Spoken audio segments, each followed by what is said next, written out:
Welcome to Mis Locos. Today, I will be talking about, from a man's point of view, about relationships, a marriage. So, my first one is, excuse me, before I get started, let me explain. I use my notes. I have some issues with memory and sometimes with speech. So just bear with me.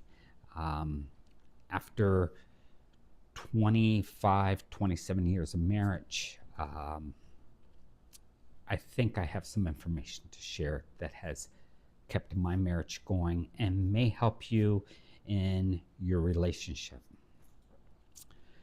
The first thing is, when you choose someone for marriage, make sure they excite you.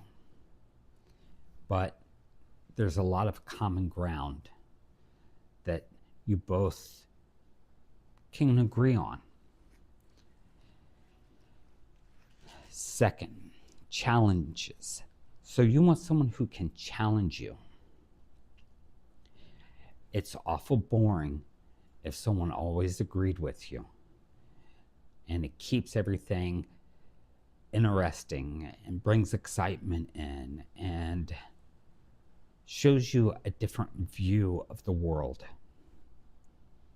Number 3, never stop dating. This is so vital and important. From the first day until your last day in your relationship. And hopefully that last day is the day that you pass away. You've never stopped dating. In other words, those things that you did in the beginning of meeting this person are the things you should continue to do until the day you pass away, the marriage is gone.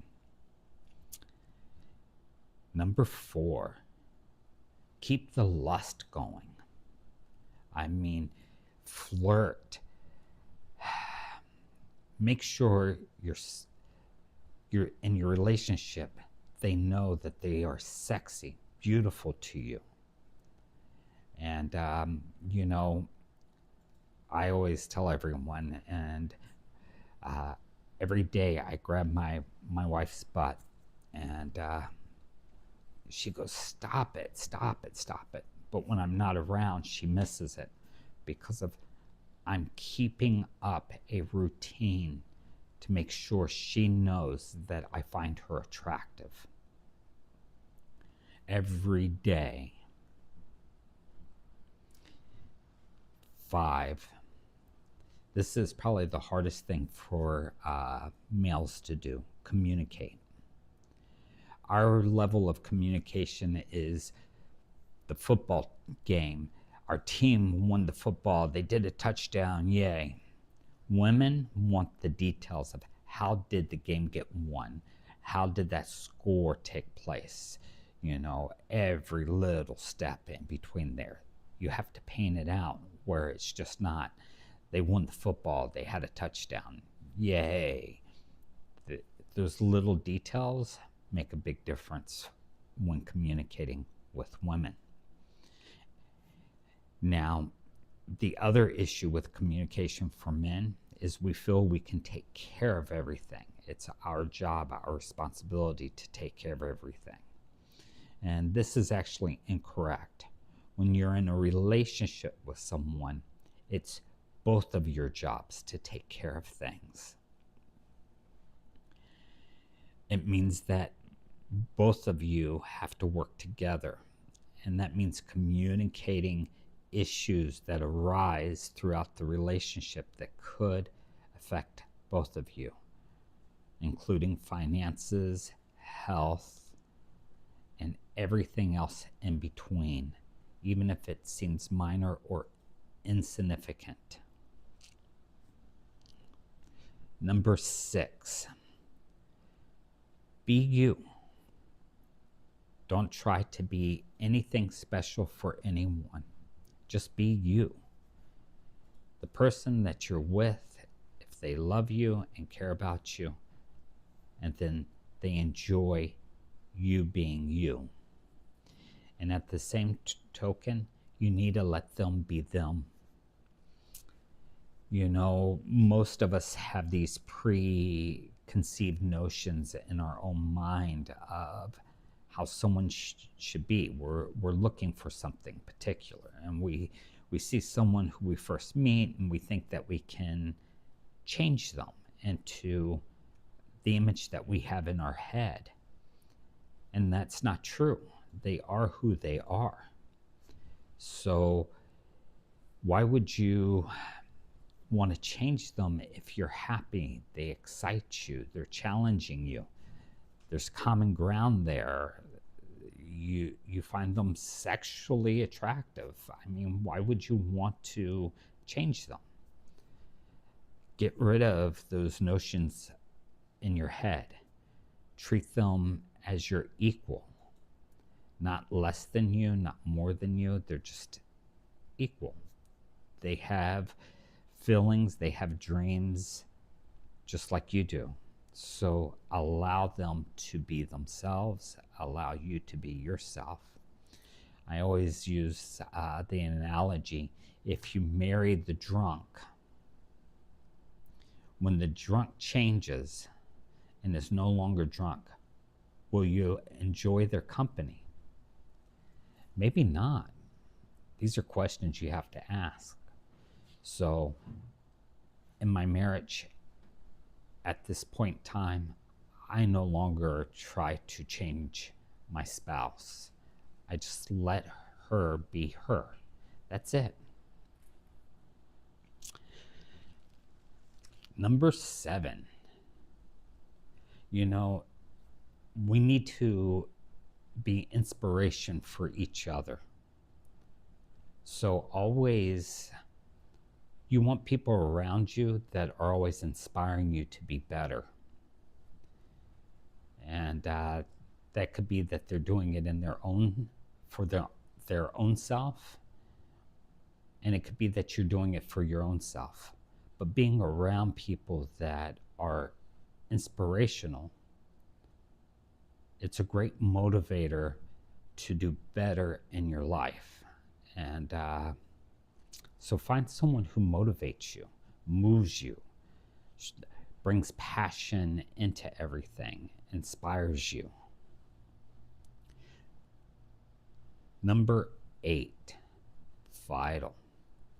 You know, marriage is like work. It is a job.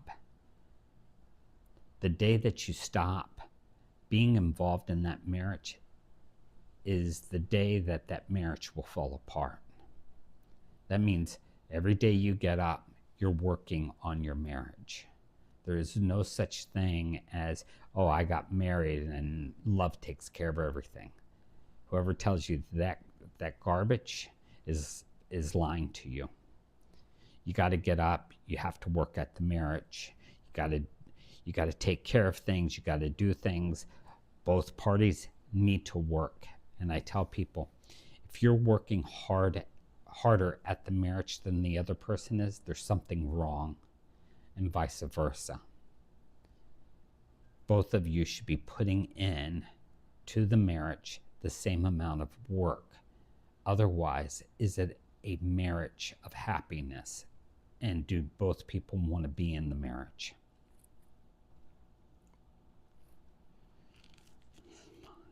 Number 9.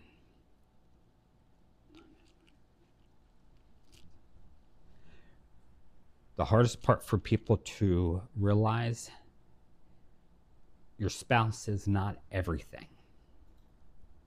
You know, I tell people to keep a family together, a relationship together. It actually does take a community. And I don't think people realize that. Sometimes when it's like going down the street to the grocery store, someone might wink at you or smile at you, and it makes you feel good. But you didn't get that from your spouse that day. Or maybe the clerk at the grocery store is now acting like the psychiatrist for you. You're venting for a few minutes. Oh, I can't leave. You know, my partner did XYZ today. And having people in the community that will fill in those blanks for you is great. It's wonderful. It allows the marriage to stay together without trying to change someone or trying to get something out of someone that maybe in that moment they can't give it to you because of they're busy taking care of other things. It doesn't mean that you can't rely on other people to kind of give you everything that you need emotionally in your life. It's just realizing the person that you're in this relationship with, they're in everything with you. But it doesn't mean that other people can't be supportive and help give you what you need, where you're not relying 100% on one person trying to make them into a god. They're not a god. They're a human being just like you are. And expecting them to meet all of your needs, that's lying to yourself. And that's saying that I can't have other people that step in to meet those needs.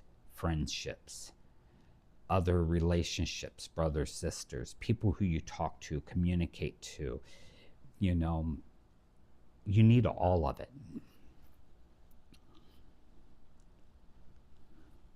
Number 10, no marriage will survive without compromise. Can't always be your way, and it can't always be your wife's way or whoever's in your life. It can't be their way either. There are times that require compromise. 90% of your marriage or in your relationships, it's always going to be about the compromise. Every once in a while, when you know in your gut that if you compromise, things are going to go wrong, I would tell you to stick to your gut, but communicate why you're sticking to your gut. And this is why communication and compromise, they go hand in hand together. And above all else, love. Love the person you're with unconditionally, no matter what they do. Just love them for them being you. Just remember, when you got into a relationship with this person, they excited you. There was something about them. You didn't know who they were, but you knew something about them intrigued you. Therefore, I always revert back to the first time I met the person. This person stood out. That person is still there. And maybe I just need to get out of my own way to recognize why I loved being with this person. I hope these tips help you. You know, life is sometimes hard, and sometimes we have a hard time figuring things out, and it takes some time.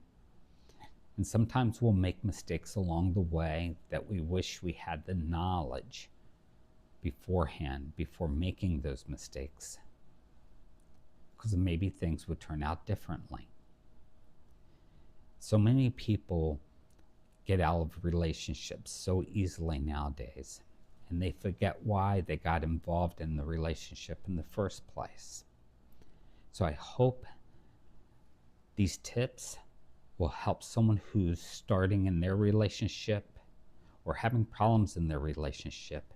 Maybe they can find some wisdom from the things that I have learned being married so long, and maybe it will help them advance and keep their marriage going longer. If you like this content or you have some questions, feel free to leave some comments or ask a question. I'm sure me or someone will answer your questions or comments. But as life goes, We're here to help each other. I hope this helped. Take care and enjoy. Bye.